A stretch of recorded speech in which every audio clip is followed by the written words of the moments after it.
Hi there, friends. My name is Bot Ross, and I like to call this the joy of algorithms. Today we'll be using Stable Diffusion to create some beautiful paintings. This is open source software that I'll leave links to in the video's description.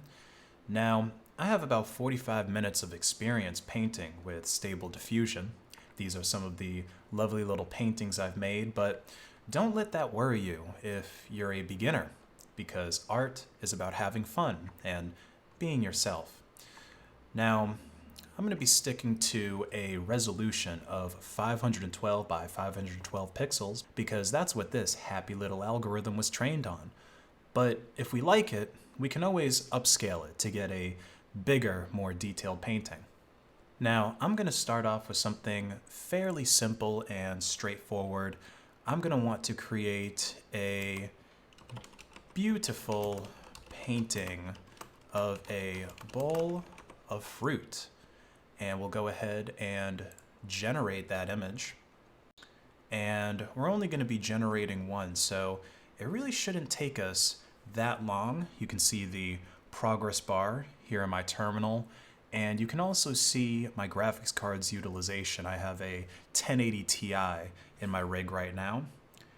And we're all done, and hey, look at this. We got our bowl of fruit. It looks like we've got maybe some oranges, some Granny Smith apples, and what do you think that is right there in the middle? Maybe that's a lime. That's a really interesting choice that this algorithm chose, a lime. Typically you don't see that in a bowl of fruit. Now, one simple trick that I recommend whenever you're painting with algorithms is to increase the number of images to generate, because we're giving this happy little algorithm a prompt and it's outputting a happy little PNG for us. So I'm going to go ahead and generate 6 images this time. And of course, this is going to take about 6 times as long since it's making 6 images. So I'll just go ahead and speed up this portion of the video.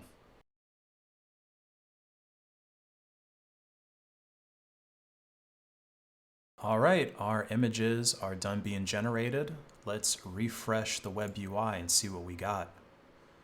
All right, so look at what we got here. Now it looks like we've got maybe a pear is in the mix there. We've got a couple of different apples. This one appears to be a Granny Smith in the back, maybe a yellow delicious in the front there, and then a red one in the front.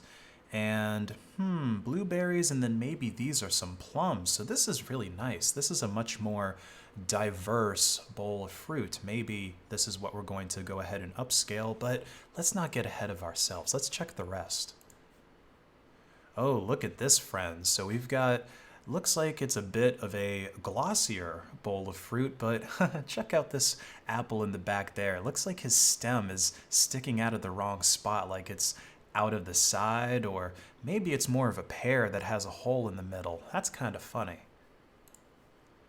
And here we've got a nice color going on here. We've got some kind of red fruit in the front, and then we've got maybe this is plums in the middle here, maybe this is apples in the front, and an orange in the background. So I really like the purple, the red, and the orange we've got here. It's almost like a sunset in our fruit bowl. Oh, and this is another really lovely fruit bowl here. I think I might upscale this one as well. Really diverse, lots of color. Oh, I really love this one too, and especially, what do you think that is going on in the back there? This one looks like it's maybe a raspberry, but this kind of looks like a blackberry, but it's a very, very big blackberry. Oh man, I would love to eat that blackberry. And we've got maybe this is grapes in the front. Wow, this is a really delicious looking bowl of fruit.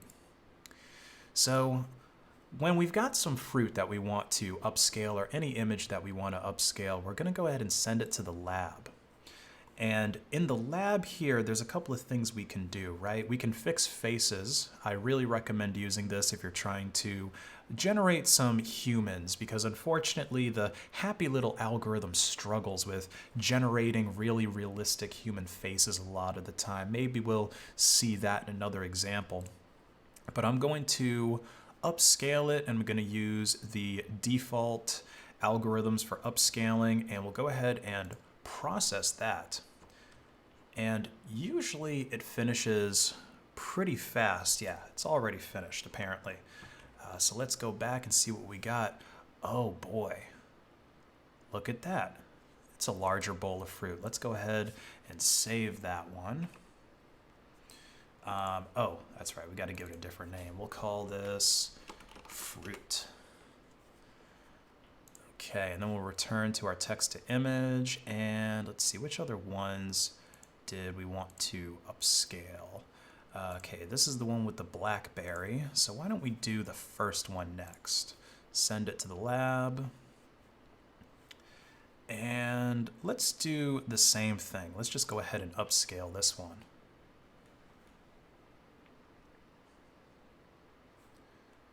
Okay, so we've got our upscaled bowl of fruit. We'll just call this fruit 2. And I think I'll just do this last one, send that to the lab. And we will process it. And save as fruit 3. Now, when we use a very simple prompt like this, we tend to get a lot of variation in our results. As you can see, some of our fruit bowls are not very colorful, and other ones, they've got all kinds of color in them. Some of our fruit bowls, they're using kind of a watercolor style, and other ones seem to be using almost an oil painting kind of style. So why don't we try to rein in this algorithm a little bit and try to have it mimic the style of a specific artist? I'm going to try Paul Cézanne because, well, I really like the way that he draws fruit or paints fruit, and it looks like he's painted a lot of fruit in his life, so there's a lot of samples here that hopefully our happy little algorithm has been trained on. So I'm going to modify this a bit to say a painting of a bowl of fruit in the style of Paul Cézanne. And we'll generate 6.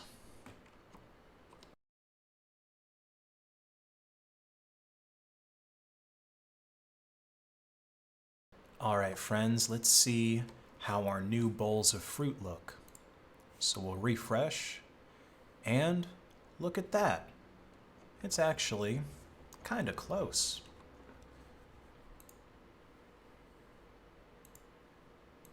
And you know, I just realized that I didn't really specify them to be colorful. This one came out pretty colorful though. I'm gonna go ahead and send this one to the lab. And why don't we go ahead and upscale it?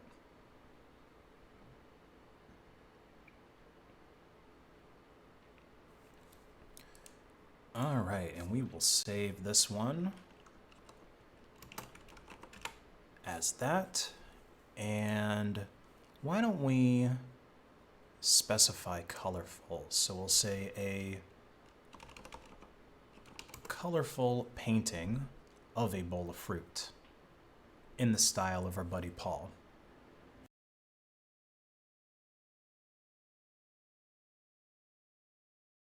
All right, friends, let's check on those fruit bowls. Okay, so it seems like we did get a little bit more greens going on. And, oh, okay, so we have some grapes above. Okay, we got a little bit more color variation going on here. These are pretty good. I think I'll send this one to the lab. Go ahead and upscale it.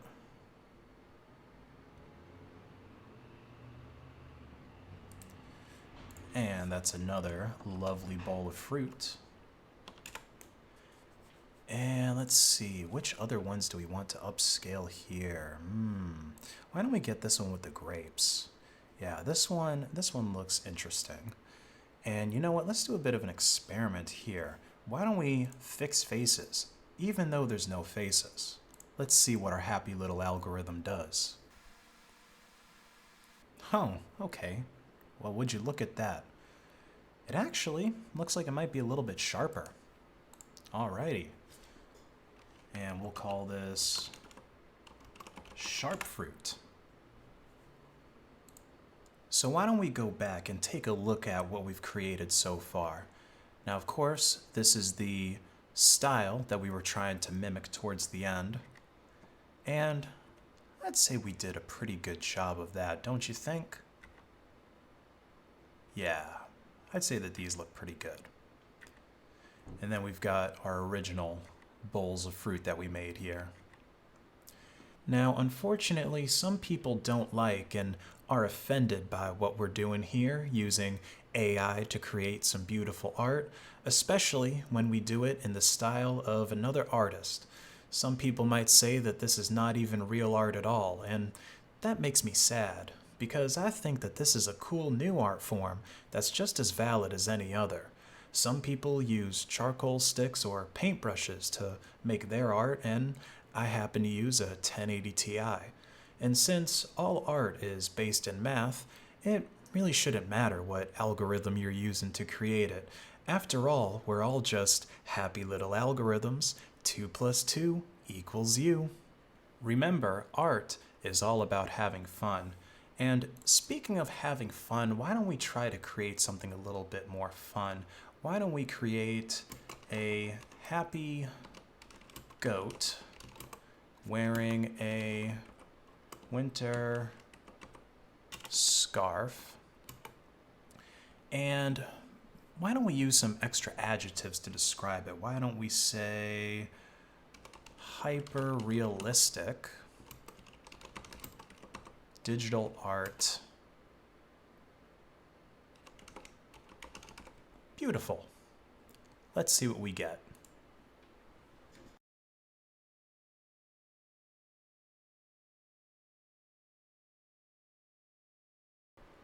Okay, and why don't we take a look at what we got?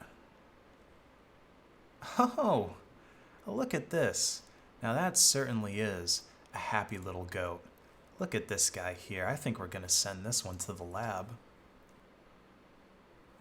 And I don't think his face needs to be fixed. I think he's handsome as he is. We'll go ahead and upscale him.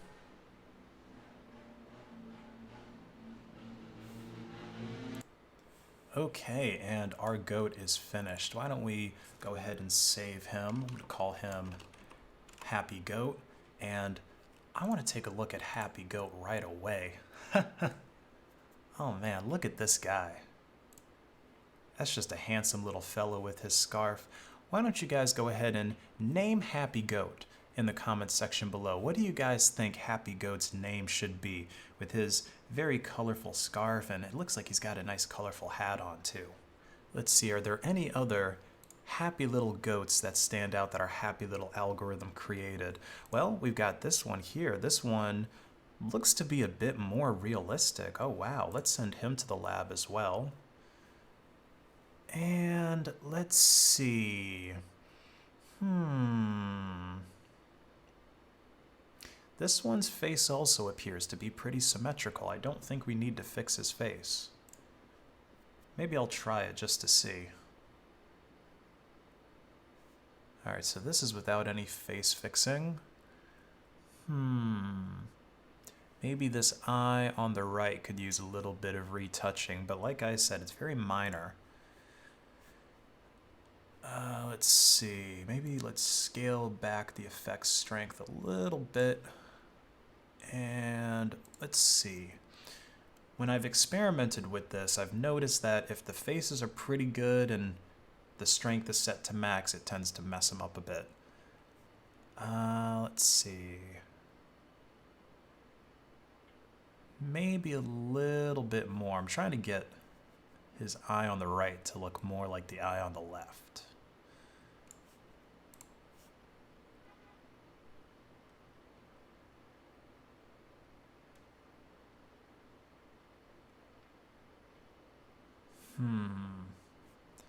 Not really noticing too many differences.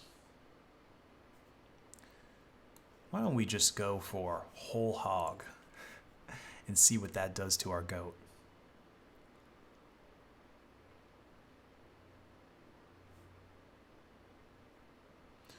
Well, it certainly didn't ruin anything, not in my opinion. So why don't we save you as Happy Goat 2 and take a look at you. And hey, there's our Happy Little Goat 2. Same thing with this guy. If you want to give Happy Goat 2 a name, tell me what it is in the comments section below. Now, why don't we try to do something else? Maybe a redo of one of my previous experiments. This was the steampunk woman holding a sunflower that I tried to create. So as you can see, I didn't upscale it. I don't think the upscale looked very good. I think I tried to fix the face on it, and it was one of those situations where it made it worse. So why don't I try to take what I've learned in the half hour of Stable Diffusion experience I gained since making that to make a better one. So I believe the prompt was something like a painting of a beautiful woman holding a sunflower, steampunk aesthetic, ultra realistic, and I should probably put something like, I've noticed if you've specified the face like beautiful face, it seems to be more likely to, well, make a face that looks a bit more beautiful. Steampunk aesthetic, ultra realistic, digital art.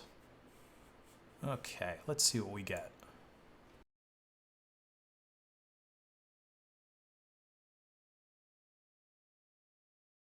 All right, let's go back and see what we got. Oh, now look at this. Looks like we actually got some pretty good results. I think this one here might work. Let's send her to the lab. And let's look a little bit closer. Our sunflower looks pretty good. Face looks pretty good. I'm not exactly sure what she's wearing on the top of her head here. It almost looks like it's the inside of some sort of a clock, but I guess that's the point of the steampunk aesthetic. We'll uncheck fix faces and we'll upscale.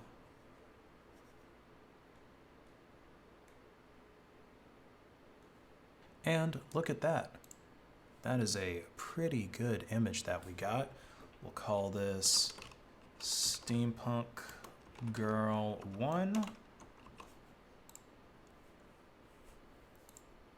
And let's see, which other ones look good?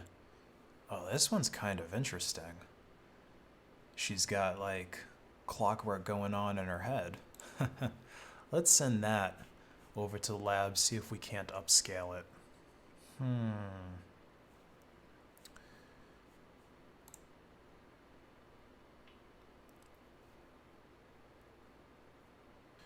Yeah, you know, that works for me. Save it as Steampunk Girl 2. And I think that's going to be enough for today's episode, but I really hope all of you enjoyed the joy of algorithms with Bot Ross. Have a great day now.